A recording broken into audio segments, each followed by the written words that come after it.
Do you know why you'll never see these iconic candy brands again?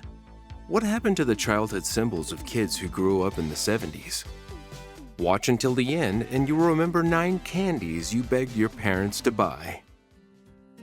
Velomints. In the late 1970s, Velomints were a real sensation.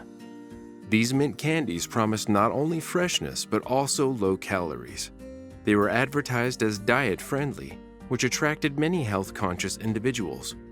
People carried small metal tins of Velomints in their pockets and bags, and they quickly became a symbol of style. In the 70s, when everyone was focused on healthy living and a new lifestyle, it seemed like these candies fit perfectly with the trend. But things changed in the 80s. Velomints were replaced by sugar-free chewing gum, which became more popular. Gum kept your breath fresh for longer and seemed more convenient. Gradually, Velomints disappeared from store shelves, giving way to new favorites. These next candies were very different from all the rest. Space Dust. Space Dust was one of the most unusual and entertaining candies on the store shelves. Imagine you open a packet, sprinkle the crystals on your tongue, and they start crackling and fizzing, creating a little show right in your mouth. Space Dust became a hit among kids, especially those who loved anything unique and space-themed. Many children bought it with their spare change at school cafeterias and shared it with friends. However, the joy didn't last long. By the early 80s, rumors spread that the candy could be dangerous, and parents began to worry that it might cause choking. As a result, Space Dust was pulled from the shelves, and this brand quickly disappeared, making way for safer sweets. And this next candy was once thrown at a popular athlete. Reggie Bar. In 1978, an unusual candy bar appeared, Reggie Bar, named after the famous baseball player Reggie Jackson. It wasn't just a sweet treat, it was a true symbol of athletic success. Fans loved Reggie, and when the candy bar debuted, it was an event. At one game, after one of his home runs, fans literally threw these bars onto the field as a sign of support. It was one of those rare moments when candy became a part of sports culture. The bar itself was fairly simple, chocolate with caramel and nuts, but it wasn't just a dessert. It was a tribute to a baseball legend. However, the Reggie Bar's popularity didn't last very long. By 1980, as Reggie Jackson's fame began to fade, so did the candy bar. Another candy from that era. Oompas. Oompas seemed like a real treasure for candy lovers. These colorful candies filled with chocolate and peanut butter were something between M&M's and Reese's, and their unique flavor quickly caught people's attention. The name Oompas clearly reminded people of Charlie and the Chocolate Factory, which made the candy even more appealing to children. However, despite their popularity, Oompas began to face problems. One of the reasons for their disappearance was that they were too big and not very convenient to eat. Additionally, the manufacturers became concerned that the name was too closely associated with characters from the movie, which could create unwanted legal issues. By the 1980s, Oompas had disappeared from the store shelves. And this next candy caused serious health concerns for children across the country. Fizzies. Remember Fizzies?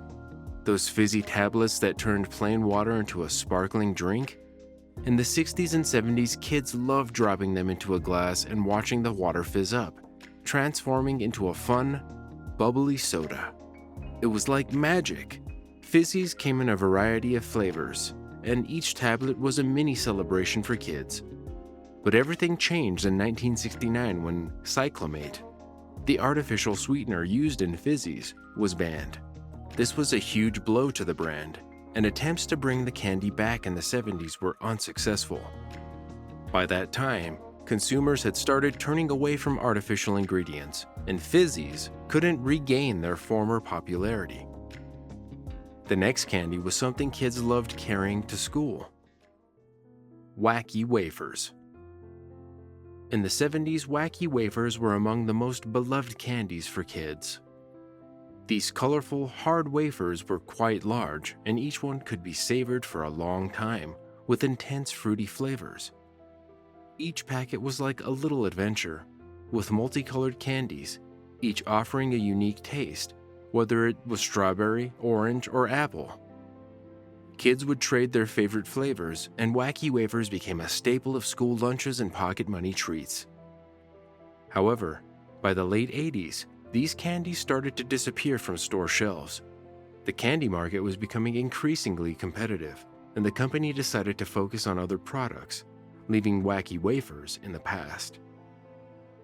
Another iconic sweet from that era: 7-Up Bar. The 7-Up Bar was truly a mystery among candies. Inside one bar were 7 different fillings, ranging from cream to caramel and nuts.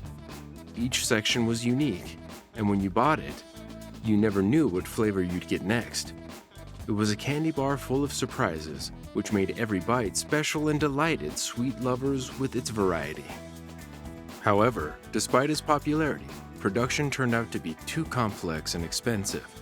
By the 1970s, the company could no longer sustain the bar's production, and it vanished from shelves. Many people confused it with the popular soft drink 7-Up, though there was no connection between the two. Unlike any other candy, you probably remember this bar: Chocolite. In the 70s, Chocolite was something entirely new in the candy market. This candy bar won hearts thanks to its unique texture. The chocolate was light, airy, and seemed to melt in your mouth like bubbles. Many kids loved Chocolite specifically for this sensation. It felt like you were eating something special, unlike any other candy bar. However, producing Chocolite proved too expensive. The technology that gave the bar its airy texture was too costly to maintain for mass production. By the early 80s, despite its popularity among sweet lovers, manufacturers couldn't find a way to make the product more affordable, and Chocolite disappeared from shelves. Do you remember this candy? Tart 'n Tinys. In the 1970s, Tart 'n Tinys were one of the most beloved candies among kids. Small, crunchy, and bursting with bright fruit flavors, they were the perfect snack. Each packet was filled with colorful candy pellets that you could eat one at a time or by the handful, and it was pure joy. Tart 'n Tinys stood out for their crunchy texture and pleasant tartness, which made them special. However, by the late 80s, the candies disappeared from stores, leaving their fans disappointed. When Tart 'n Tinys tried to make a comeback, the texture had changed. They became soft, which didn't sit well with loyal fans of the original. This change in the recipe is what ultimately prevented the candies from regaining their former popularity. If Tart 'n Tinys returned today in their original form, could they win hearts again, or has the taste of the 70s been left behind for good? Times change, and with them, our favorite sweets disappear. But the nostalgia for these forgotten candies lingers, making us wonder, could they become popular again if they return to store shelves? Which sweets from the past would you like to try again?